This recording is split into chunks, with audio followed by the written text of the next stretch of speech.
you know that one of the co-directors of The Last of Us Part 1 was not credited in the HBO television adaptation and did not receive any compensation?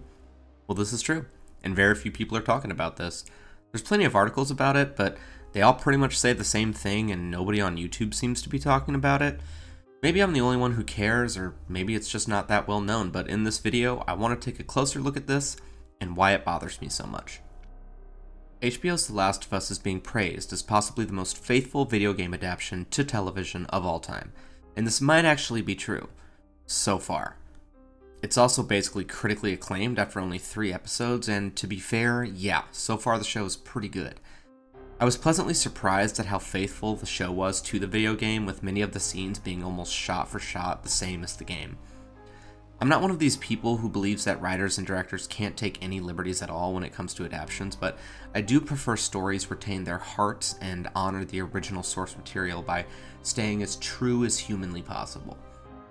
A story like The Last of Us needed no revisions, and again, I must say, given all the crap we got in 2022, I definitely assumed this show was going to suck, just based on how bad other video game adaptations and remakes in general have been of late.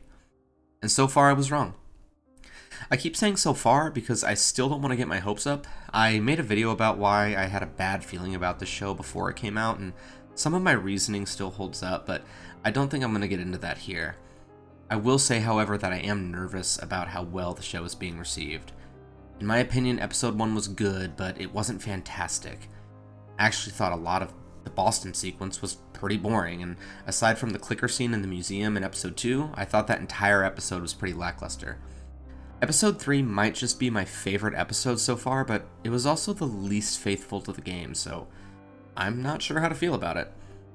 Part of my reservations also come from my feelings toward game director and executive producer / showrunner Neil Druckmann.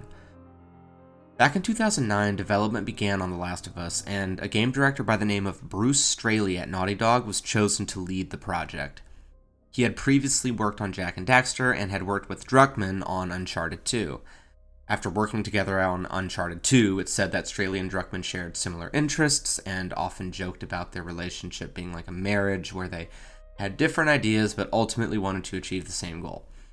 And in 2013, when The Last of Us was winning every game award known to man, Druckmann and Straley were accepting awards as equals.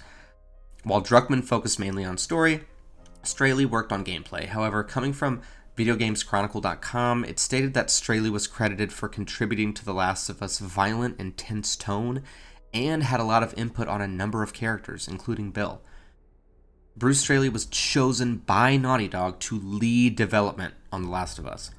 It wasn't until a while later, about a year or so, that Druckmann was promoted to creative director. For the sake of hammering in this point, I'm going to drop a couple quotes here from JasonKillingsworth.com interview with Straley and Druckmann. One quote from Straley here, and it was a lot of long conversations and debate, and you feel the pressure of the team. And another one, it could be me, it could be Neil, it could be another designer on the team who's like, I want to do this, and it's super involved, and you have to just step back and say, okay. A couple quotes from Druckmann. I can only take credit for so much of it because a lot of it really was Troy Baker, the voice of Joel. I had a certain idea for Joel initially, and he goes on to basically talk about how other creatives helped influence how Joel was portrayed. But probably the most telling quote of all. So the question was, quote, Bruce, you're the game director, and Neil, you're the creative director. What do those two roles encapsulate? Bruce replies, good question. Neil handles story and characters, I handle gameplay and moment to moment, what's happening in the game. But we have to really be on the same page and see eye to eye on everything.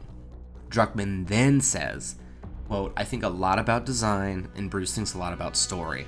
We wrestle with ideas and make sure story is working with gameplay. I could go on and on and on with these, and not just this one interview. In every interview, in every acceptance speech, it's we this and we that. But not only that, but Druckmann talking about how much Straley contributed to the story, and vice versa. If you really want to see just how deep this goes, Reddit user Elbwees has a 3-part breakdown of everything on the topic of Straley's lack of credit for the game. And yes, the post was made before the show even came out. This is not a new problem. Druckmann was credited as the genius behind the game from the start. Now, in my opinion, even if Straley hadn't contributed to the story one bit, his name still should appear in The Last of Us credits, and he certainly should be paid. He led the creation of the world that the show takes place in. I mean, this is a no-brainer to me. In film, practically every person who partially contributed to the film, even coffee runners, find a way into the credits. So why is it that he wasn't included? Straley left Naughty Dog after his work on Uncharted 4 in 2017.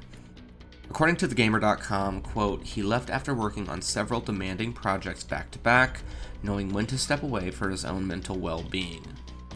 He also stated that he found his energy focusing in other directions, and there was a lot of burnout. His relationship with Naughty Dog and Sony had become strained. In terms of burnout, it's no surprise that Straley felt drained after the making of Uncharted 4. He was only given 2 years to complete the project, as opposed to 3 to 4 years that was given for work on The Last of Us. Quote, we needed to get the game out the door, Straley said, and we needed it to be something good so that it didn't put a mark on Naughty Dog. I felt like, I guess, in hindsight, I took on that role more for the team than for me personally, end quote. He further explained that his departure from Naughty Dog had nothing to do with the company and that he just needed a break. So Bruce moved on, and Druckmann stayed behind to head development on The Last of Us Part 2. And we all know how that turned out. While I have my suspicions about Druckmann's involvement, this isn't going to be one of those hate on Druckmann videos. Not only Straley, but many other creatives that have worked with him have spoken highly of him, so it's hard to put the blame on him. However, I do find it odd that given how close Straley and Druckmann supposedly were, that Druckmann didn't insist on a credit being given for the show. No, I think most of the blame falls primarily on developer Naughty Dog. There's too much to unpack here, so I'll just stick to a few main points.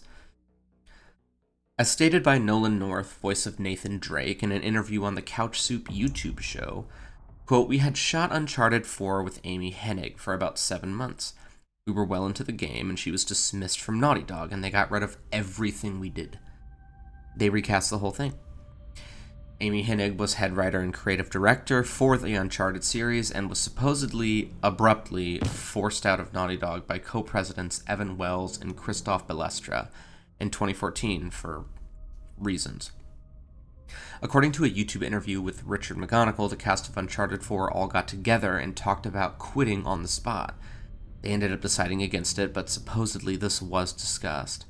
A number of them did leave, however. Another actor working on the project, Alan Tudyk, claimed, quote, when they changed leadership, it made my contract null and void, and I was able to take the opportunity to walk away, which was great because I got the experience of doing it. Todd Stashwick was in on that as well, and he did the same thing. Y'all are making some weird changes, we're gonna leave now, end quote. Hennig claiming she worked 80-hour weeks for her entire career. The company seems to have a bad reputation when it comes to crunch. Even after looking on Glassdoor to see what other employees think of the company, most love it, but also claim really long hours. So even with all this so-called evidence, who's to say Naughty Dog is even a bad company to work for? I would assume many people are more than willing to work long hours on projects that they are passionate about. But that's just it. I think the crunch got to Bruce and he lost his passion. Bruce Straley, since leaving Naughty Dog, has started his own studio called Wildflower Interactive. In a YouTube video about the company and the mission, Bruce talks about becoming excited again to make a game. He also talks about wanting to build a company that is, quote, inclusive, equitable, and collaborative, full of big-hearted people that want to grow both professionally and personally, end quote. Perhaps things that were missing at his old job. Who knows? It's worth mentioning he did talk about his lack of a credit on the TV show. In an interview with Los Angeles Times, Straley stated, quote, it's an argument for unionization that someone who was part of the co-creation of that world and those characters isn't getting a credit or a nickel for the work they put in. Maybe we need unions in the video game industry to be able to protect creators, end quote. Druckmann, on the other hand, who is actively involved in the making of the show as executive producer and co-creator, his credit reads, based on the PlayStation Studios video game created by Naughty Dog and written by Neil Druckmann. As I stated earlier in this video, it's clear that 10 plus years ago, Straley and Druckmann were close, really close, and excited about the game they made together. After learning about Straley not being credited in The Last of Us show, I was frustrated and couldn't help but feel like ego had to be involved. Given some of the movies and shows that have come out in recent years, it seems egos in Hollywood are at an all-time high. Druckmann has been given so much credit as the creative genius behind The Last of Us that perhaps he forgot how the game first came to be. A masterpiece from the creative minds of not only him, but his co-director and supposedly many other creatives and cast members. Or perhaps I'm wrong. Much of this is speculative after all, but in my opinion, highly suspicious. Well, that's the video, guys. Thanks for watching. Please subscribe. I love making these videos, and I'd really love to keep making them, so please like the video and subscribe. If you stuck around this long, thanks for watching, and have a great day.